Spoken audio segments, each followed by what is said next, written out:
जैसा कि आप थंबनेल में देख पा रहे होंगे कि सेबी का आदेश है कि अब शेयर या म्यूचुअल फंड में कैपिटल गेन टैक्स नहीं लगेगा। हालांकि सुन के आपको कुछ अजीब लगता होगा।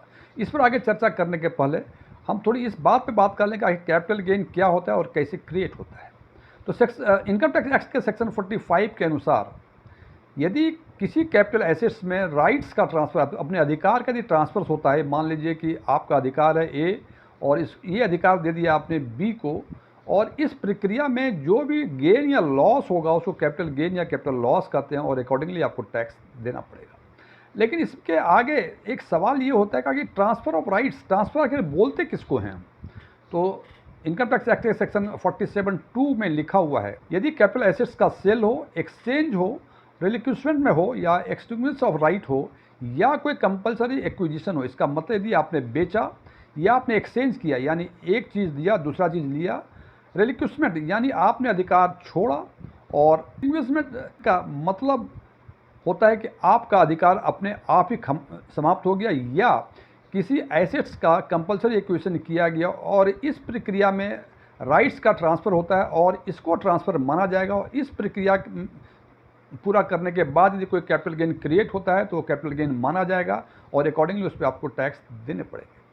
लेकिन इसके साथ ही साथ इनकम टैक्स एक्ट के सेक्शन 47 सब क्लॉज 3 में लिखा हुआ है कि ये सारी बातें तो ट्रांसफ़र की ठीक हैं, लेकिन यदि ये ट्रांसफ़र ऑफ राइट्स गिफ्ट के द्वारा हो, विल के द्वारा हो या कोई रिवोकेबल ट्रस्ट के द्वारा हो तो उसको ट्रांसफ़र नहीं माना जाएगा। इसका मतलब यदि इन तीनों की प्रक्रिया में कोई कैपिटल गेन होता है तो कैपिटल गेन नहीं माना जाएगा और अकॉर्डिंगली उस पर कोई कैपिटल गेन टैक्स भी नहीं लगेगा। लेकिन 19 सितंबर 2025 को सेबी ने एक आदेश निकाला है। आज हम चर्चा करेंगे उसी आदेश की और देखेंगे कि किन परिस्थितियों में अब शेयर या म्यूचुअल फंड्स में कैपिटल गेन टैक्स नहीं लगेगा। मैं डीएम झा, आप देख रहे हैं स्टोन टैक्समैन चैनल। यदि इस वीडियो से आपको कोई नई जानकारी मिले या आपको ये वीडियो अच्छा लगे तो इसको लाइक करें, अपने फ्रेंड्स के साथ शेयर करें, कमेंट बॉक्स में जाके यस लिखें, और यदि लगे कि इसमें ऐसी कोई नई बात नहीं जो पहले से आपको पता नहीं थी या आपको ये वीडियो ही पसंद ना आया हो तो कमेंट्स बॉक्स में जाके नो लिखें। और यदि आपकी रुचि बैंकिंग, इन्वेस्टमेंट, खासकर म्यूचुअल फंड इन्वेस्टमेंट और डायरेक्ट टैक्सेशन में है और अभी तक आपने मेरे चैनल को सब्सक्राइब नहीं किया है तो आप मेरे चैनल को सब्सक्राइब करें और ऑल बटन पे क्लिक करें ताकि हमारे सभी नए वीडियो की नोटिफिकेशन आपको लगातार मिलती रहे।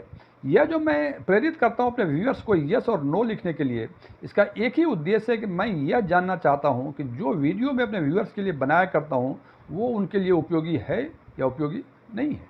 19 सितंबर को जो सेबी ने आदेश निकाला है उस आदेश में जो सब्जेक्ट है वो लिखा है ईज ऑफ डूइंग बिजनेस। इसका सिंपल मतलब कि यदि आप म्यूचुअल फंड या शेयर मार्केट में कोई कारोबार करते हैं, ट्रेडिंग करते हैं, इन्वेस्टमेंट करते हैं तो आपको कोई असुविधा ना हो, इसके लिए ये आदेश दिया गया है। अब सवाल ये है कि आखिर ईज ऑफ डूइंग बिजनेस भी ऐसा कौन सा आदेश है जो कि अभी तक वो दिक्कतें हो रही थी और अब से ये दिक्कतें नहीं होंगी। तो फ्रेंड्स, सबसे पहले यदि जब तक फोलियो होल्डर या डीमेट अकाउंट होल्डर जीवित है अपने हिसाब से उसमें ट्रांजैक्शंस करते रहता है, सेल करता है, एक्सचेंज करता है, जो भी करता है अकॉर्डिंगली उसको कैपिटल गेन या लॉस होता है तो आपको उसको टैक्स देना पड़ता है। लेकिन सबसे बड़ी समस्या ये होती है कि यदि डीमेट अकाउंट होल्डर या म्यूचुअल फंड में फोलियो होल्डर की यदि मृत्यु हो जाती है, उस मृत्यु के बाद जो सिक्योरिटीज उसके फोलियो में या उसके डीमेट अकाउंट में है उसका डिस्पोजल कैसे होगा। तो सबसे आसान है, अभी सेबी ने नॉमिनेशन मैंडेटरी भी कर दिया है। तो यदि उसमें नॉमिनी है तो नॉमिनी को वो सिक्योरिटीज ट्रांसफ़र हो जाता है। अब सवाल ये है कि सेक्शन 45 में लिखा हुआ है ट्रांसफ़र ऑफ राइट्स, यहाँ सबसे पहले जो मृतक के ऑनरशिप था वो अब नॉमिनी का ऑनरशिप हो गया।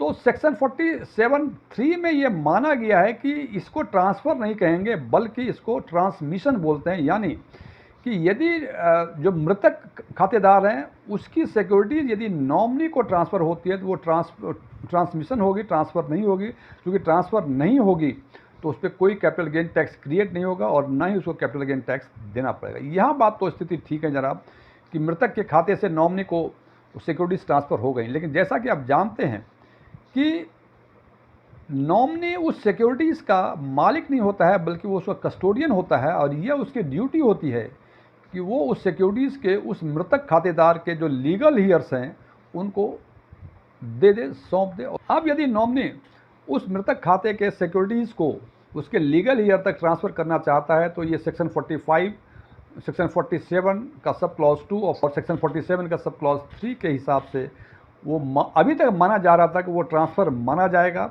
और चूंकि ट्रांसफ़र माना जाएगा, इसका मतलब जब ट्रांसफ़र करेगा तो उसका कैपिटल गेन क्रिएट होगा और अकॉर्डिंगली उसको कैपिटल गेन टैक्स देना पड़ा था। हालांकि ये व्यवस्था थी कि नॉमिनी जब आईटीआर फाइल करता था तो अपनी वस्तुस्थिति से परिचय कराता था सीबीडीटी को, और सीबीडीटी उस कैपिटल गेन टैक्स को रिफंड कर दिया करता था। लेकिन नॉमिनी के सामने ये समस्या था कि उसने एक सोशल सर्विस के लिए नॉमिनी बना और लीगल ईयर्स के जो भी सिक्योरिटीज़ थे लीगल ईयर्स को ट्रांसफ़र कर दिया। उसका लेना देना तो इस ट्रांजेक्शन्स में कुछ नहीं, लेकिन खामखा उसको पहले टैक्स देना पड़ेगा, फिर रिफंड क्लेम करना पड़ेगा।